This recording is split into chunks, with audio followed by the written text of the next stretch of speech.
Bonjour, Infobulle Jeunesse et Sport vous propose le trail Un Tour en Terre du Jura. Pour nous en parler, on reçoit Hervé Lepape. Bonjour Hervé. Bonjour.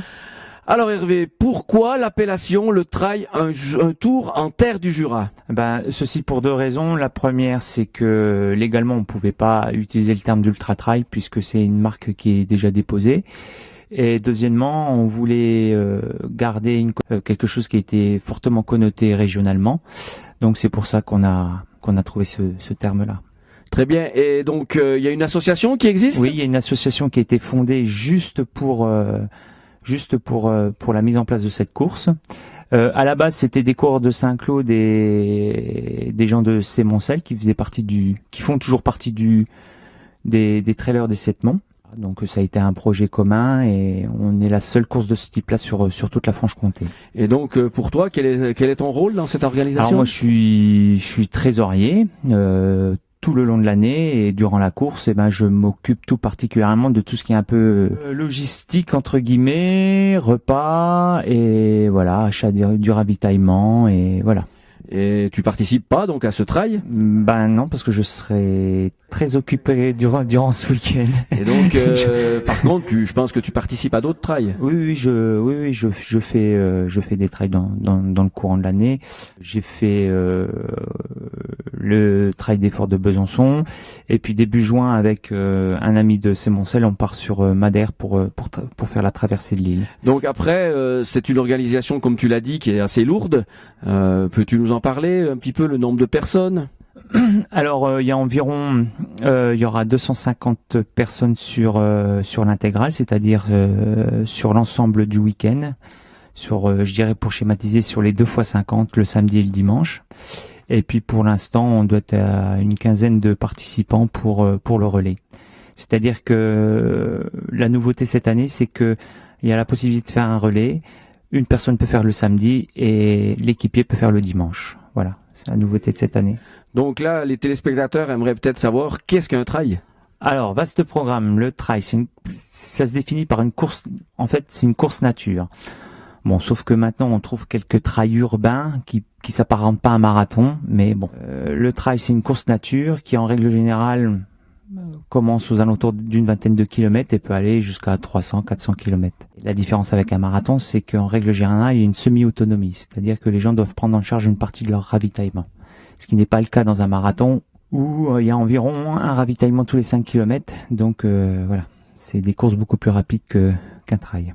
Donc le trail que vous organisez fait combien de kilomètres? Le trail fait 110 kilomètres sur l'ensemble du week-end. Donc il y a une première étape qui part de Saint-Claude et qui arrive à Mijoux. Et puis en traversant les territoires de la ville de Saint-Claude, les Hauts-Combes et puis la vallée de la Valserine. Et le lendemain, on repart de Mijoux en passant par Chaiserie, La Pesse et redescendre. Alors je schématise un peu, redescendre sur Saint-Claude. Voilà. Il y a à peu près aussi, j'ai oublié, il y a 6500 mètres de dénivelé. Voilà. C'est important de le préciser. Donc bien sûr, comme tu viens de nous le dire, il y a du dénivelé, c'est long. Comment devient-on un coureur de trail? Il y a des histoires différentes. C'est-à-dire que pour l'instant, il y a beaucoup de gens qui viennent de milieux très différents, qui viennent de la course à pied, qui viennent du triathlon, qui viennent de la montagne, qui viennent du ski de fond. Là, on assiste à une émergence d'une nouvelle génération beaucoup plus jeune qui, elle, a commencé le sport par le trail. C'est-à-dire que jusqu'à maintenant, on avait beaucoup de gens qui avaient déjà des passés de sportifs et qui se mettaient sur le tard dans ce type d'épreuve. Voilà. Donc je suppose qu'il faut des qualités et quelles qualités on doit posséder? Les qualités sont très différentes entre un trail court et un trail très long, ça c'est clair. Plus on augmente en kilomètres, plus le matériel, la préparation psychologique prend de la place sur le physique, qui n'est pas négligeable non plus. Donc en fait, ce qu'il faut surtout comme qualité, c'est d'avoir en tête, d'avoir une préparation,